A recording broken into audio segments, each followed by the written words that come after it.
Hello and welcome to the Horti-Culturalists. I'm Stephen Ryan. And I'm Matthew Lucas. And we post a video every week on a Friday. So if you want to know what we're doing, do hit subscribe to follow our journey. And don't forget our Monday shorts. So if you've got a burning horticultural question you'd like me to answer, put it in the comments below and don't forget to put where you're from so that I have context. And he will answer it every Monday. Now, Stephen, where are we? We're on a very windy boulevard in downtown Melbourne. We certainly are, and we're at the brand new Paula Fox Melanoma and Cancer Centre, and we're having a look at the remarkable new garden that's been put in place. And it's only 4 or 5 months old, and it does not look it. The most extraordinary and beautiful landscape. So obviously people who have to use this facility at a very stressful point in their life, and this garden is really part of that journey to help soften the journey really, and soften that process of having to go in through those revolving doors and deal with the disease that it's very unpleasant to have to deal with. Well, exactly. So a beautiful garden setting on one of Melbourne's major boulevards, and it is going to fit in superbly. But I think then, without further ado, let's go and talk to Michael, who you might remember was the designer of the amazing garden at the Shrine of Remembrance here in Melbourne, which we visited a few months ago. We'll link that video up there. So Michael designed this, so let's go and say hello. Let's.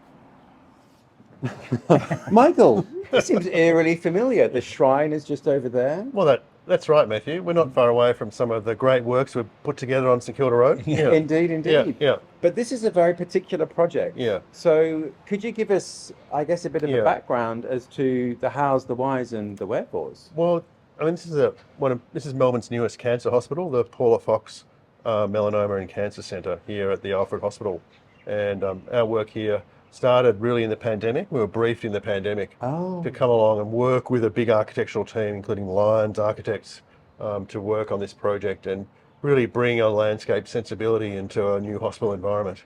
Yeah. So this was a new build, it wasn't a renovation? Yeah, all new. There was an old style, low scale, flat development here. And the landscape here has all been built over a big basement.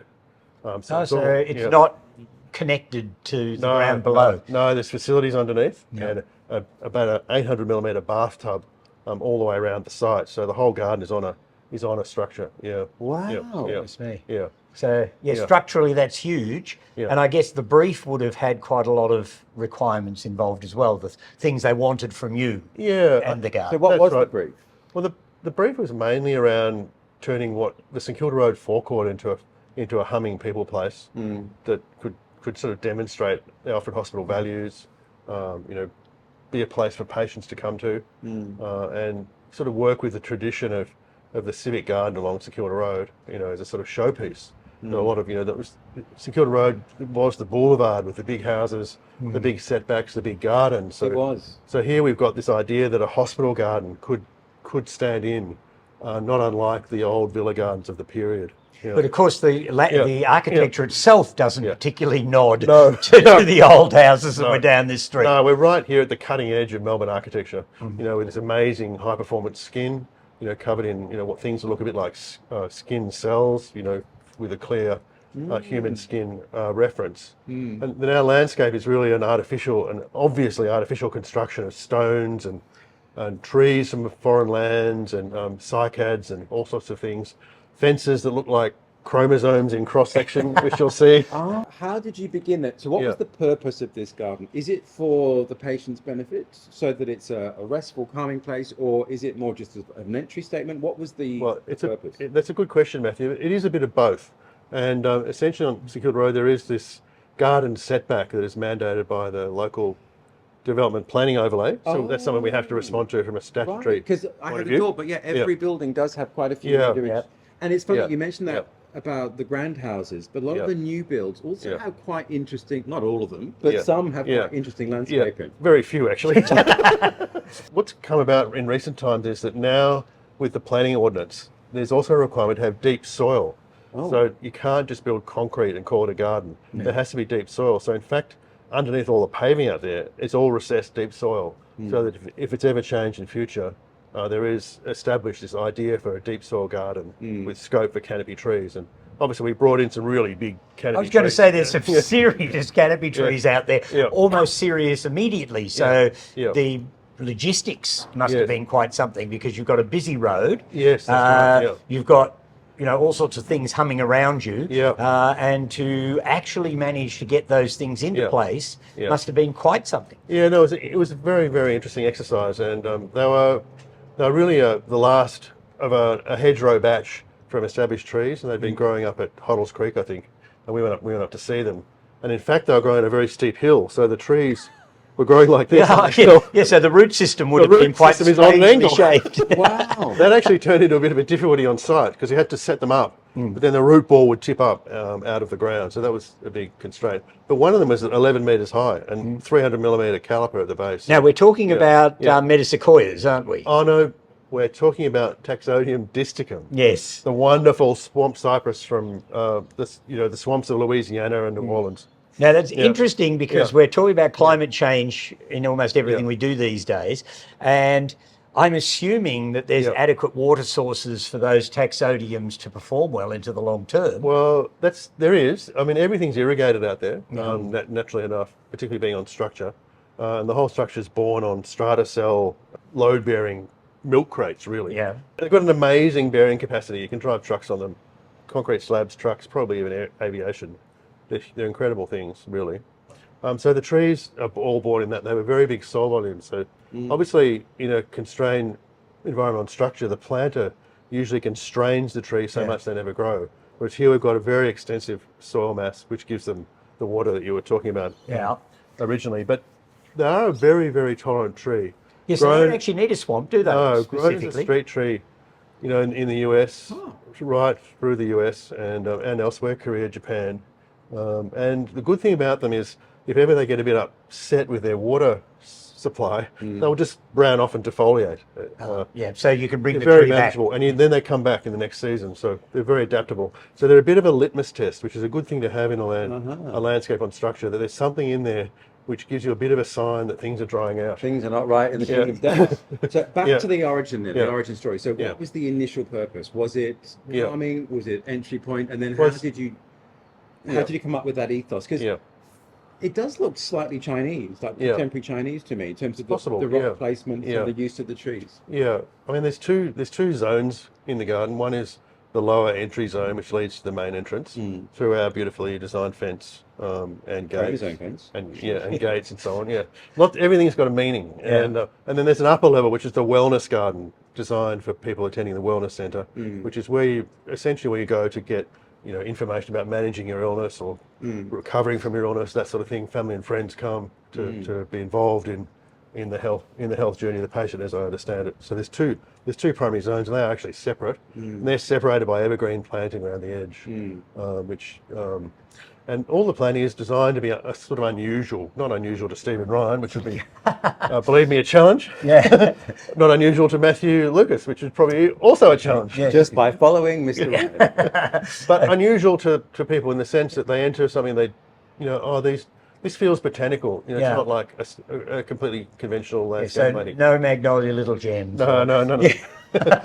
The taxodium's in place. Yeah, well, we knew they were around because we'd seen them in the nursery like a number of years ago, and they're not a big seller in the nursery, so we knew they were there. Yeah. And in some ways, the garden was partially conceived around the idea that these trees were available. Yeah. So they were the linchpin. Well, some sort of. Yeah, like how we've got these great taxodiums potentially. Well, we need a really great tree. So they did come together at the concept stage when we were considering the trees. When there'd be other choices like ginkgos, maybe. Yeah, that could be another possibility. You would never get any satisfaction out of them. Yeah, they're so slow. And also, if the ones that flower and we wouldn't want any female ginkgos out the front. That's like vomit, which is not good for a hospital. Yeah, and you can't get male clones. You can't get the male clones grown at any size. So it was kind of like, what's the biggest tree? And then deciduous is good because they give us beautiful dappled line in the summer, which we've already seen in the last season.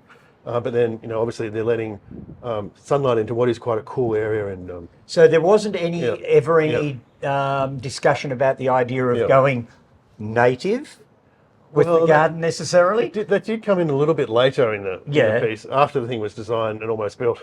Right, and then somebody said, "Where's the native trees?" Oh dear. Yeah. No, there are, but we did.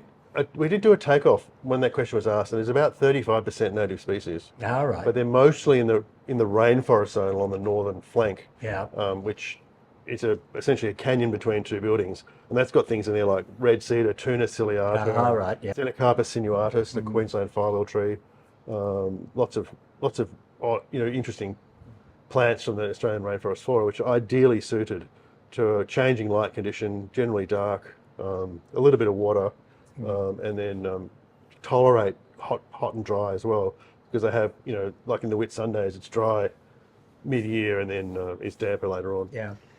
So when was the garden installed? It was all finished in April 2024. Yes. This year? Yeah. So quite young, 4 or 5 months ago. Yeah. Wow. What's been the response? Oh, well, the response has been pretty good. That's good. Yeah. So, to date, we're moving now into our first spring, which is always important. The plants have to grow in a bit now, and really flesh out, and we're really looking forward to that happening and seeing how they perform over the summer. So I think the first summer is going to be a test of these very large advanced trees and the cycads and so on. But it's just a matter of keeping the water up to it. It doesn't look that new already. Yeah. I mean, it looks quite. I would have thought it was like at least a year old. It looks quite settled. Yeah, it does look settled. Larger plants though. Well, some larger plants, like the larger cycads that came down from the Northern Territory, that's Dioon spinulosum, as I recall. And you think that's going Are to they be fine happy? down here? Yes. No, they are. We've grown them before. Yeah. Oh, you've used them before? Yeah, I've had them at home. I've had them in a couple of other landscapes. So for our non-Australian viewers, Yeah. Darwin is the very far north of Australia, which is a monsoonal tropical environment. Quite Very like Melbourne. different to Melbourne. Yeah. Yes. Yeah, no, it's a Central American cycad species. Oh, right. It does really well in Melbourne. Yeah, Right. really well in Melbourne bots. As long as it doesn't get heavy frost, or probably any frost, it's pretty good. Yeah. So the cycads were large. We got some fantastic Cussonia spicatas from Mark Cohen at Living Sculptures. A big plug for Mark. He's a fantastic grower, and you should look out for his website. And not a competitor, Stephen. It's a different climate regime. We've done a Cussonia epic as well. Yeah. They're all about Cussonias. Well, Yeah, we do like Cussonia. Yeah, Cussonias are good. Yeah, and they'll be very interesting there. Closely spaced, multi-stemmed, and so forth. Now, but one reason things are looking good down there is the soil. So the soil was designed for the project to actually have no soil in it because of the risks from soil-based media to cancer patients. Oh. So there are things, aspergillus fungus and Legionella can be resident in wet soil. Yeah. The soil out there is actually no soil at all. So it's basically... What does that mean? It's basically made of gravel. So it's gravel with a bit of coconut fibre, essentially. Wow. And some other organics. Yeah. Goodness me. Yeah, and we've used it at another cancer hospital project. Fantastic mix. Yeah. So how did you come up with that? I mean, did that mix pre-exist, or did you have to respond to the problem of the site in terms of not having soil? The soil idea really came from work at the Comprehensive Cancer Centre in Parkville, where they wanted a soil that essentially had no natural soil in it to avoid some of the fungus risks that are associated. Wow. So that's where that came from. This soil was redesigned based on that medium to be more affordable, but it does grow things incredibly well. So, Well, that looks incredible. Yeah. Having said that, though, then does that mean it has to be artificially fed every so often, or? Yeah, it will. It has a very high infiltration rate. Yeah. So water just sinks through it. But because it's got the right amount of organics, it also has a good water holding capacity. Yeah. So it has almost like the best of both worlds. So it's a bit like a bonsai mix or an orchid mix or something like that. Yeah. But really, really fantastic for plant growth. Oh, incredible. Yeah. Now, what about the hard landscaping then? The rocks and just that palette, which is very grey and very soft. Yeah. I love the rocks, actually. They're an unusual looking rock. Yeah. I haven't seen that used in landscape before. This is the Chinese reference to me, those Chinese rock gardens. Yeah, well, it is a stone that is sourced in China because it's the only source of it. It's called gneiss, GNEISS. But it is a stone that occurs in eastern Victoria in the high country. So around Omeo, it's found in the Alpine National Park. But obviously... And you obviously didn't go in there to get it out. Going to the Alpine National Park to acquire it. Each one of those stones was drawn to the current size that it is. And it's got a cut face and a flat face. So each stone was drawn to the size, and they were basically crafted to those sizes and brought to Australia in a container and then placed on the site. It's a beautiful, beautiful stone. So it's very, very considered. And I must say that one of the things that struck me with your garden at the shrine was all those layers of meaning in you were describing the concrete paving in the tropical garden. Yes. All of those layers of meaning which inform the design, which your average punter walking through is never going to get. Yeah. So is that does that just bring you joy, or and hopefully others? The DNA inspiring the fence? Yeah. I mean, I think they're things that together create a sense of quality and finesse and visual interest that some people will pick up on and some don't. In some ways, if you don't do those things, you're in a world where design is absent, really. You know, the paving is just squares of bluestone and the plants are plants and all of those things. So I guess we do have an interest in this idea of narrative in the landscape. That the landscape tells a bit of a story. Now, it isn't the story that we necessarily tell, but it's a story that can be read from the objects and forms and shapes and so on that are around you. And I think just enriching all of these things is a nice thing to do when you can. And the stone is part of that. The stone is sort of saying, you know, here is the natural world. You know, it's right there as you're walking through to the entrance of the cancer hospital. You know, it's not up in Gippsland or, you know, up in the west of Victoria. You know, it's right here, and you know, the natural world has come to your workplace, and here you are, and you can you know, really join with it and share it, and you know, like it or hopefully like it. Yes, hopefully like it. Hopefully like it. I think too, I mean, cancer, obviously the whole process can be frightening, alienating, terrifying, confronting. So having something that's got a layer of curiosity and that's not expected can often perhaps just take you out of yourself when you're in a highly stressed position in life too. I've had melanoma and was treated, and it's not that I had to have chemotherapy, but it's not a nice process. No. And you're you know, you're constantly not on the edge, but it's not pleasant. So having somewhere that's really considered and not just a row of plants with regular paving. That's right. There's a whole lot of research. There's a lot of research in that area in the way in which having access to nature, even pictures of plants, improves patient outcomes. And that actually does lead us to where we're actually standing at the moment, that's right, which is a lovely little sort of enclosed nook area, specifically for the staff, who are probably also quite busy and sometimes stressed. Indeed. And they need to get out and get some fresh air and have at least some greenery around them. And so that's where we are now. Yeah, that's right. And you've chosen 2 plants here. Yeah, this is one of our less diverse planting designs.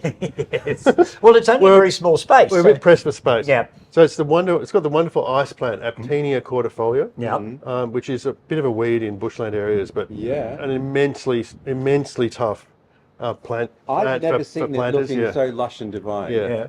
Because it That's will non-soil soil. It will almost shrink to nothing and then come back. So it's almost a resurrection plant status. Oh, right, yes. Which is really important in a planter. And then Bougainvillea similarly, which will also, it'll wilt before it dies. And then people will realise, the irrigation's been switched off again. You know, that sort of thing. So you can then come back and deal with it. But it would probably grow through a whole summer with no extra water and then come back, you know.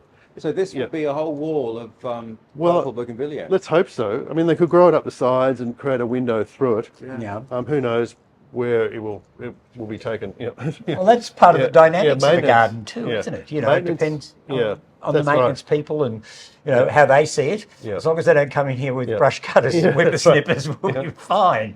Thank you very much indeed. It's so interesting to hear the thought process behind a garden. Which, I mean, the front bit looks comparatively simple. It's not big, there's not a lot of space, and yet it's so layered and complex. Yes, no, that's beautiful. Complexity and density and. Are your middle names?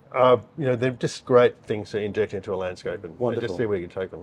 Well, let's go and look at more. All right. What a good idea. Thanks, Matthew. Thanks, Stephen. Thank you. It's a pleasure. So, Michael, we're at the front. Yes. It is so beautiful. Not a huge palette of plants. So do you want to tell us what's going on? That's right, Matthew. I mean, the great gardener Russell Page said that flowers in a garden are acceptable eccentricities. And I think by that he meant that unlike people who propagate the woody meadow philosophy, that there should be real structure in a garden. And in which comes from evergreen plants, obviously tree trunks, things like that. So here in a public landscape, this isn't really about plants demonstrating their attributes every single day of the year, which gardeners would aspire to. They want to see change, variety, different stuff happening. In this case, the landscape has to do different things. And in this case, provide shade, provide evergreen screening to the space behind us for the patients. And it has to look smart all year round, so it can't have serious downtimes, can it? Yeah, that's right. Yeah, the downtimes are few, hence the preponderance of evergreens. On the floor here, we've got the very, very humble but very fantastic Cotoneaster dammeri. It's a great plant and hardly anybody uses it. I was quite impressed to see it here. Yeah, and we use it a lot.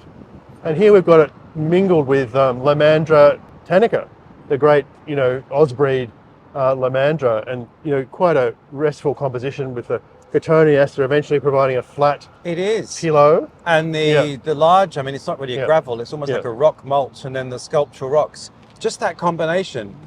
Very simple. So that's just two plants and the rock, and it's stunning. Yeah, that's right. Well, that's where the stones, I guess we've got the stone paving, the larger boulders, should we call them, around the edge, and then the Castlemaine slate mulch coming through. So you feel like you've got a little island of natural material here. Yeah. And it's not just plants with mulch all around it and irrigation sprays popping out and all of those things. It has a sort of natural and presentation. the levels are not flat and boring either. No, The beds have actually been mounted in such a way that they become Yeah. sculptural elements almost within the garden. So That's right, yep. just the layout of the structure is fantastic. Yeah. No, And is this Bergenia? Is that how you say yeah, it? the old Bergenia cordifolia, yeah. Bog Great- standard, Great foliage plant, and Yeah. looks stunning. And a canopy of Cussonia. Cussonia spicata, again from Living Sculptures, a fantastic It is a trees. fabulous foliage plant. I love it. Yeah. And they've grown them as multi-trunked specimens, so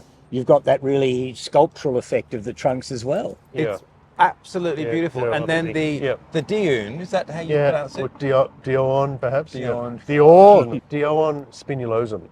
And that's the South American plant you were Yeah, I referring think to. it might be It's come Central from America. Darwin, and it's just settling into its Well, time it's here. from, there's a great company called Cycad International. Oh, goodness. Joseph Perner, he's a great grower of cycads. He grows incredible cycads, including the wonderful cycad from Central Australia, Macrozomia McDonaldii, native to the McDonnell Ranges. A grey, it looks a bit like the Dioon, but it's grey foliaged. And possibly not as good down here. a to die for plant. It should grow here. Yeah. So you were mentioning other areas. So I think there's another Yeah. area down the side of the That's building right. that's got a different energy. We should go and have a look at Yeah, that. indeed. let's. Let's do that. Let's Yeah. go. Now, Yeah. Michael, Yes. we're down what I would call something like a wind tunnel. A wind tunnel. Yeah. In between two Yeah. major buildings. So we've got the Cancer Hospital on one side of us and another major building on the other. Yes. Planting an area like this, what sorts of things did you consider and how did you make your plant selection? Yeah, well, that's a very good question, Steve. I think the body of the planting here is drawn from the Australian rainforest flora, and from the rainforest we look to the areas in Australia which are predominantly dry, very dry in the summer, and then obviously have damper periods. So, areas around the Whitsundays, the coastal rainforests. So there we find things like the red cedar, Australian's red cedar, Toona ciliata. The palms. This here. That's it. They're fantastic trees. They grow metres and metres a year once they get going. Understory palms and ferns such as Cyathea, australis here. And the palm? Yeah, the palm, Howea, forsteriana. I think that might be the Lord Howe Island palm or the Kentia palm. Yeah. We've got Stenocarpus sinuatus from the Queensland rainforests. A favourite tree of yours. Yeah, no, that that's does fantastic occur tree. in the Shrine Garden. Don't just forget that it might grow to 30 metres. No one in the next 2 or 3 generations will be around to care. Yeah, well, exactly. It'll be somebody else's problem, is what I always right, say to my clients. Yeah. So I think the wind tunnel, the shade, these places like this, you think about them as an ecological niche. Yeah. It's a rainforest gully. And from there you can start to think about what might grow. It is a challenge though, because we've got very, very deep shade in the winter. It's quite cold. The rainforest plants obviously not particularly enjoying that, but they will come good. But then in summer you do get that burning sun, particularly in the west, coming down. So that is a challenge. So by then, hopefully we'll have the tree overstory over the top to shade out that problematic western sun in the summer. Which is always a big issue in the Yeah. Australian environment. Well, Michael, thank you for Yeah. allowing us into this space so that we can see what's being done in a really interesting public space. And It's a pleasure. Yeah. it's such a new space as Yeah. well. So it's Yeah. fabulous to see something in its initial phases. And I guess we need to also thank the Alfred Hospital for allowing us access to Yes. the Paula Fox Melanoma and Cancer Centre. Yes, thank you very much for your time, Yeah. and thank you for your time. Yeah. It is so beautiful, so layered, so intelligent, Terrific. just like yourself. Oh, Thank you so yeah. much. Flattery will get you everywhere. Yeah, good. That's the It plan. must be my shout, is it? And we'll have to come and see your garden Yeah. next. No, Yes. please. That'd be great. Okay. It'll be a fun show. Thanks, Michael. Thanks, Stephen. Thanks, Matthew. What can I say? Well, one of the more unusual stories that we've done, but so interesting. So we've seen 2 of Michael's gardens now. Yeah. And they are just the level of complexity and thought that goes into every moment is astounding, which I guess is a great lesson Yes. if you're starting a garden from scratch, which I am. It actually makes me feel quite insecure because, oh my goodness, have I researched the taxonomy of my plants to see if anything has a wonderful compound that's a life? I'm not sure that you need to go to that Okay, thank depth in your home garden. I promise it doesn't need to be that. But it's great, I guess, in this context, as he was saying, that if you want to find more in the narrative of this garden, then it's there for you. Yeah, and I think it's about horticulture, in fact, about botany and everything as a whole, that people can take from it what they're at a level to appreciate and enjoy and learn from. Yeah. And if they want to go further, if there's more depth to it, well, they can. Yeah. In fact, I think that's what a lot of our stories might, in fact, be about. There you go. And interesting, I do see some common themes Yes. in Michael's garden. So Cussonia was also in The shrine garden, yes. And what was that spiky Queensland tree? Oh, the Ceiba. You're Yes. talking about the Ceiba, yes. Yes. Yes, he's used some here and he tells me that they'll grow by feet in no time flat. So there you go. There you go. Instant impact. But a beautiful, beautiful garden in a space where people certainly need to be transported and calmed and to find all the benefits that gardens and green can give you. Yes, and it's nice to see a facility like this that's putting that time and effort in. And investing in this kind of landscape. Well, many thanks to everyone at the Paula Fox Melanoma and Cancer Centre for letting us come in and film today. It's a new garden and it's beautiful to see. I was going to say, come and see it, but it's a hospital, so it's not necessarily the place you'd want to come. No, not necessarily, but having said that, Michael told me that some of the people who work in the offices opposite come over here and sit here when they want to have their lunch, which means that it is an engaging and a beautiful and calming place. So it is quite nice. So It's doing what it should. And thank you again, Michael, for your time. Now, if you want to know what we're doing next week, you'll have to hit subscribe. And don't forget to press the alert button. And if you've got a question for me, remember that we do our Monday short. So put it in the comments section below and tell me where you're from for context, and we will get round to your question in due course. We will indeed, and who knows what we'll be doing next week, but we do look forward to seeing you then. Bye all.